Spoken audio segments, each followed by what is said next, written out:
தமிழுறவுகள் அனைவருக்கும் வணக்கம். பெரியாரை போற்றி கொண்டாடும் நடிகர் விஜய் பதிலடி கொடுத்த பாரிசாலன், இந்த தலைப்பில் தான் இந்த காணொலி நம்ம பேசுகிறோம். அதாவதுங்க, ஒன்றியத்தின் நிதி அமைச்சருக்கு பதிலளிக்கக்கூடிய வகையில் நடிகர் விஜய் தனது எக்ஸ்தலத்தில் பெரியார் குறித்து தனது கருத்தை வெளிப்படுத்தியிருந்தாருங்க. முக்கியமாக விஜய் அவர்கள் என்ன சொல்லியிருந்தாருன்னா, பெரியார் தமிழை காட்டுமிராண்டி மொழி என சொன்னார் என்பதற்காக நிஜமாகவே ஒன்றிய அரசின் நிதியமைச்சர் அவர்களுக்கு வருத்தமா? அப்படியெனில் மும்மொழி கொள்கையை தமிழ்நாட்டில் திணிக்காமல் இருக்கலாமே என்ற ஒரு கேள்வியை முன் வச்சிருந்தாருங்க. அதே போல முரண்களை கடந்து எங்கள் கொள்கை தலைவரான பெரியாரை தமிழ்நாடு இன்றும் ஏன் போற்றுகிறது என்பதை சொல்லித்தான் தெரிய வேண்டுமா என்ன? குழந்தை திருமணத்தை எதிர்த்ததால், விதவை மறுமணத்தை ஆதரித்ததால், சாதி கொடுமைகளை எதிர்த்ததால் என சொல்லிக்கொண்டே போகலாம்.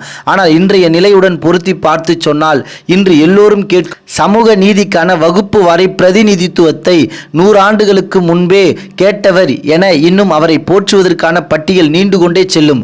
ஒன்றிய அரசின் மீதான விமர்சனங்களை மறைப்பதற்கு கூட பெரியார் தொடர்பான சர்ச்சையை கிளப்பும் அளவுக்கு வலுவானவராக இன்றும் பெரியார் இருக்கிறாரே, இது போதாதா? அவரை தமிழ்நாடு ஏன் இன்றும் மாலை மரியாதை செய்து போற்றுகிறது என்பதற்கு பெரியார் போற்றுதும் பெரியார் சிந்தனை போற்றுதும் என்று தனது கருத்தை பதிவு பண்ணியிருந்தாருங்க.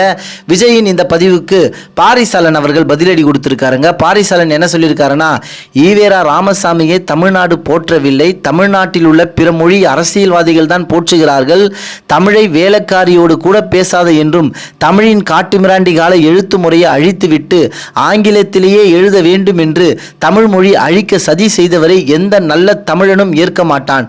தன் சொந்த சாதி மாநாட்டு கூட்டி பதவிகள் பெற வேண்டும் என்றும், மற்ற சமூகங்கள் சாதியை ஒழிக்க வேண்டும் என்றும் பேசியவரை எந்த அறிவுள்ள தமிழனும் சாதி ஒழிப்பு போராளி என்று ஏற்க மாட்டான். தமிழரை ஆரியம் வெறுத்தது, திராவிடமும் தமிழரை வெறுத்தது.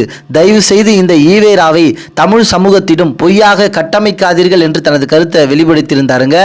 விஜய்க்கு பாரிசாலன் அவர்கள் கொடுத்திருக்கக்கூடிய இந்த பதிலடியை நீங்க எப்படி பார்க்குறீங்கன்றத உங்களுடைய கருத்துக்களை தெரியப்படுத்துங்க. நன்றி, வணக்கம்.